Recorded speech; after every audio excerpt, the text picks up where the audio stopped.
Hai nerds, jadi kembali bersama aku hari ini. Dan kita hari ini bakal ngomong 5 alasan kenapa sih diet kita gagal melulu. Kita akan bahas 5 alasan kenapa orang, terutama pemula, paling sering gagal dalam diet mereka. Langsung aja ditonton dalam video hari ini.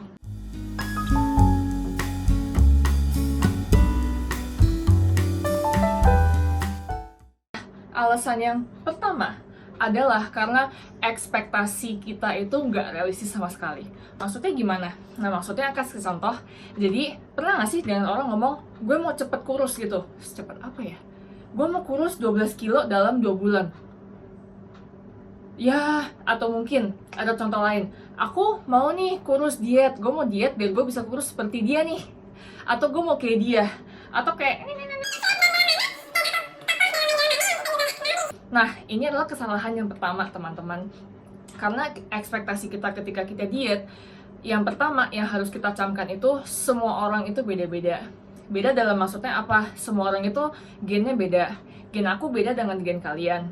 Dan juga tempat tinggal aku beda dengan tempat tinggal kalian. Tubuh aku berbeda juga dengan tubuh kalian gitu. Nah, jadi kalau kita mau diet nih, dan ekspektasi kita itu kita tempelin berdasarkan pengalaman orang lain dan dijiplak mentah-mentah, itu nggak bisa. Nah, dan permasalahannya, gen kita memang beda-beda. Contohnya nih, ada nggak sih di antara kita yang pernah diet? Gue diet karena gue mau ada thigh gap. Atau gue pengen ada sesuatu yang lebih kurus dalam perut gue bagian samping. Gue pengen paha gue lebih kurus, gue pengen tangan gue lebih kurus, gue pengen kepala gue lebih tirus. Nah, tapi permasalahannya setiap kita itu beda, dan perjalanannya itu pasti akan beda. Contohnya, dulu aku itu kepengen banget ada thigh gap. Tapi sayangnya memang ini adalah ekspektasi yang tidak bisa disampaikan. Karena memang dalam gen aku tuh nggak bisa dapet thigh gap dengan semudah itu. Nah, maka diet itu suatu hal yang sangat personal guys. Dan tips aku itu, kita harus diet apabila kita diet karena kita sayang sama diri kita sendiri. You diet because you love yourself and you want to fix yourself. Kita diet karena kita sayang dengan diri kita sendiri, bukan karena kita benci dengan diri kita sendiri. Aku kasih contoh seperti ini. Aku nggak mau diet nih gara-gara gue nggak suka sama perut gue nggak suka sama kaki gue nggak suka sama muka gue, apapun itu.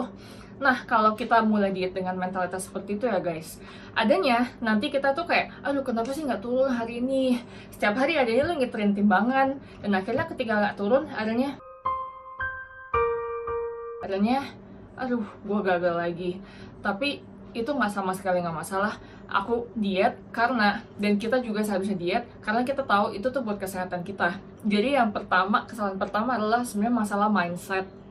Kita diet karena kita mau yang terbaik untuk tubuh kita, dan bukan karena kita benci sama diri kita sendiri. Dan percayalah sama gue, kalau kalian mulai diet dengan mentalitas seperti itu, kalian akan sangat-sangat benci diri kalian sendiri. Karena pasti akan ada aja sesuatu dari diri kita yang kita nggak suka, apapun itu. Jadi tips pertamaku adalah perubahan mindset. Jangan ekspektasinya nggak realistis, jangan juga dibasiskan oleh orang lain. Nah, sekarang kesalahan yang kedua adalah berikan diri kalian waktu. Berikan diri kalian waktu guys. Give yourself some friggin' time. Karena diet itu bukan sesuatu solusi cepat terjadi. Diet itu sesuatu yang kita mau pertahankan sebagai lifestyle.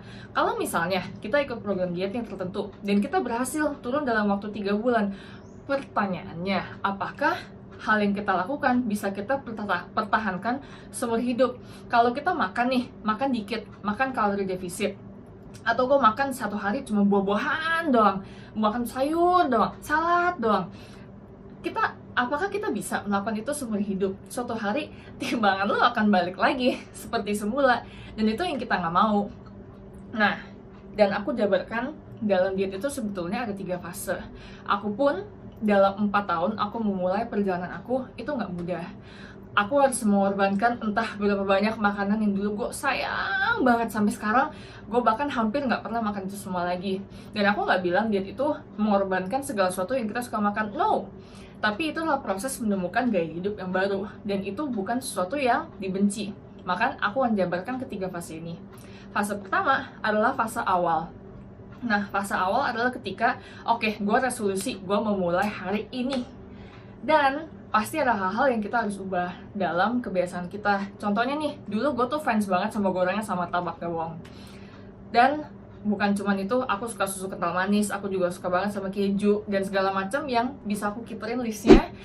Tapi ya terpaksa karena aku harus mulai makan dengan lebih terkontrol dan aku udah memutuskan gue mau kurus. Ya udah, aku ganti, dan itu adalah perubahan kebiasaan. Itu pasti susah karena itu kita melakukan sesuatu yang tidak pernah kita lakukan sebelumnya. Dan ini adalah fase awal dimana kita membangun kebiasaan yang baru. Itu yang pertama. Nah, fase yang kedua adalah lebih susah lagi, yaitu kita udah memutuskan kebiasaan yang baru, dan lo bertahan. Lo harus mempertahankan kebiasaan itu selama mungkin. Dan awalnya mungkin terkesannya susah, pasti susah, gak mungkin gak susah. Justru kenapa diet itu gak berhasil buat semua orang, sesuatu yang semua orang idamkan tuh pasti gak gampang. Dan ketika kita mau suatu lifestyle yang baru, pengorbanannya juga gak gampang. Maksudnya apa? Oke nih, kita udah mulai suatu diet nih. Gue udah mulai dengan program apapun yang kalian jalankan. Aku nggak akan jabarkan dalam video ini.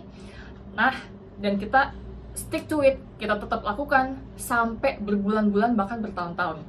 Pertanyaannya, aku berapa lama? 4 tahun. Aku sudah dalam tahun keempat perubahan gaya hidup aku, gaya olahraga, gaya makan, itu udah 4 tahun. Dan aku berencana berlanjut sampai kapan? Selamanya. Dan tujuannya, ketika kita omongin masalah diet, itu contohnya nih, kita mempertimbangkan apa yang kita suka makan dan juga olahraga yang kita suka lakukan. Nah, dalam masa endurance ini kita akan menemukan itu.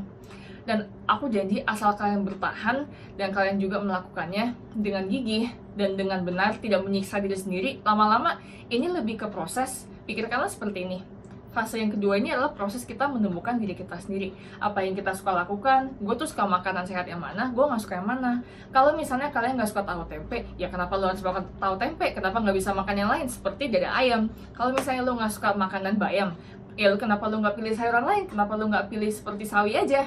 Contohnya seperti itu.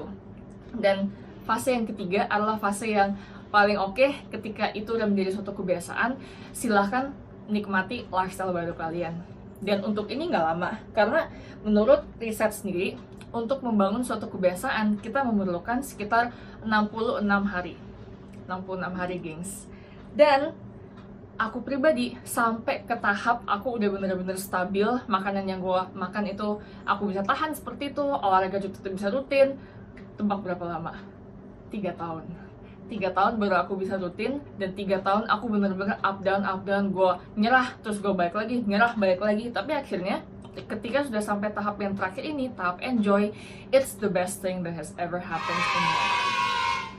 Alasan yang ketiga adalah kebanyakan pakai perasaan. Terus terang aja, perasaan gue udah olahraga deh, perasaan gue makannya udah dikit deh, perasaan gue dietnya lama deh. Oke, balik lagi, perasaan itu berapa lama, berapa dikit, olahraganya serutin apa, seperti apa, kita nggak tahu. Contohnya nih, perasaan gue udah olahraga deh, oke, gue ikutin ke gym gitu kan. Olahraga berapa lama? Sejam. Ngapain aja? Treadmill. Oke, treadmill. Terus lo ngapain? Main HP. Perasaan gue udah makannya dikit deh, oke, lo makan apa?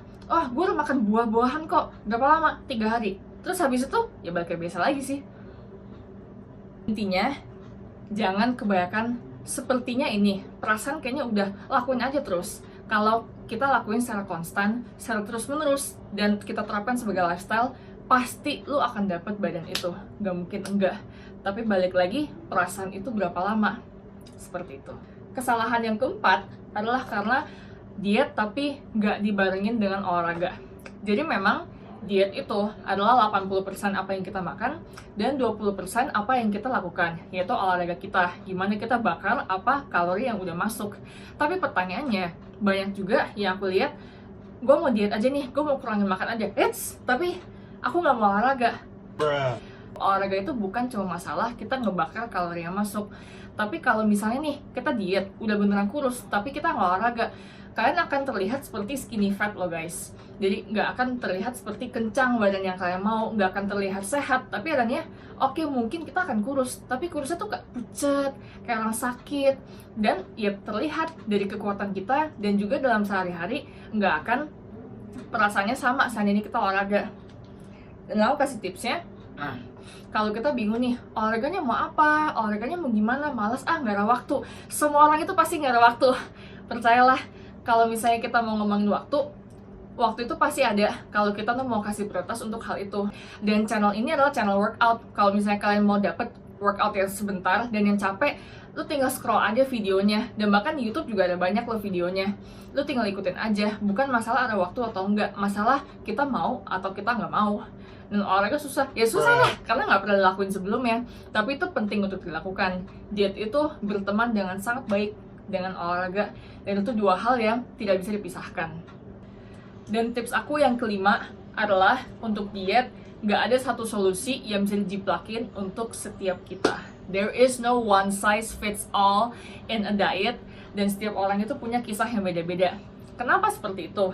Kita nggak bisa berharap kalau gue ikutin diet ini orang nih sama persis semua yang dia makan, semua olahraga yang dilakukan, gue pasti akan dapat hasil yang sama seperti di badan dia. No, itu nggak bisa. Nggak ada masalah sama sekali lagi, kalau kita tuh meneladani orang lain yang udah lebih berhasil diet terlebih dahulu dibanding kita. Nggak ada salahnya, kita ambil contohnya. Tapi kita nggak bisa ambil itu mentah-mentah seperti itu aja. Kenapa? Karena contoh yang pertama, yang tadi kita katakan, genetiknya beda. Bagian yang akan lebih cepat kurus dalam badan lo dan badan gue tuh beda. Nah, contohnya juga dalam gen, mikrobiom usus kita juga beda. Mikrobiom usus itu apaan? Makanan yang aku lebih bisa cerna dibanding kalian tuh beda. Dan yang gue suka dibanding kalian juga beda. Misalnya nih, gue suka makanan pedes, terus lo nya nggak suka. Terus kamu ikutin program diet yang isinya banyak banget makanannya pedes, ya lo main thread, bukannya kurus, malah lo main thread, diare. Nah, contohnya itu. Dan yang kedua, kita hidup dalam negara yang beda-beda. Ketersediaan makanannya juga beda-beda. Jadi ya program yang kita ikutin, makanan yang kita makan disesuaikan juga sama apa yang ada dalam tempat yang kita tinggal. Yang ketiga, kalori yang dibutuhkan sama kita semua juga beda. Contohnya nih, kok dia bisa makan banyak banget sih? Tapi kalau gue makan banyak kayak dia, gue nggak bisa sekurus dia. Nah itu bahasanya panjang lagi, tapi salah satu yang paling basic karena memang setiap orang itu beda. Kalau kalian lebih tinggi atau kalian beratnya itu berapa, itu ada perhitungannya sendiri, dan kebutuhan kalori setiap orang itu memang akan beda-beda jatuhnya. Jadi kita nggak bisa jiplakin juga, oh gue makan tepat porsinya seperti dia dan badan gue pasti kayak dia. No. Baik lagi, setiap orang ada dirinya masing-masing. Dan juga keempat, time. Nggak semua orang punya waktu yang sama. Mungkin ya ada orang yang lebih punya banyak waktu untuk olahraga, ada yang enggak. Maka programnya harus disesuaikan sama itu lagi. Keenam, goalsnya apa? Kamu maunya weight loss aja atau maunya malah lebih berotot, lebih berisi? Tentu programnya akan beda. Dan juga terakhir, kapasitas olahraganya beda-beda. Kalau kita baru mulai diet nih, terus mau langsung olahraga yang advance, ya nggak bisa. Atau sebaliknya, olahraganya udah advance, tapi karena mager, setiap hari ngelakuin aja yang beginner, dan kita harapin bakal ada hasilnya, nggak akan terjadi apa-apa juga. Dan itulah kesalahan yang kelima. Diet itu adalah very personal, balik lagi ke diri kita sendiri, goals kita apa, dilakuin aja, do your best, dan badan kalian itu nggak akan membenci kalian, badan kalian nggak akan mengkhianati kalian. Dan inilah 5 alasan gagal diet yang dapat aku sampaikan pada hari ini. Nah, kalau misalnya kalian merasa, aku udah melakukan kok 5 ini, tapi kok masih nggak berhasil ya? Nah, memang untuk diet ada banyak faktor lainnya yang masih kita bisa bahas di video berikutnya.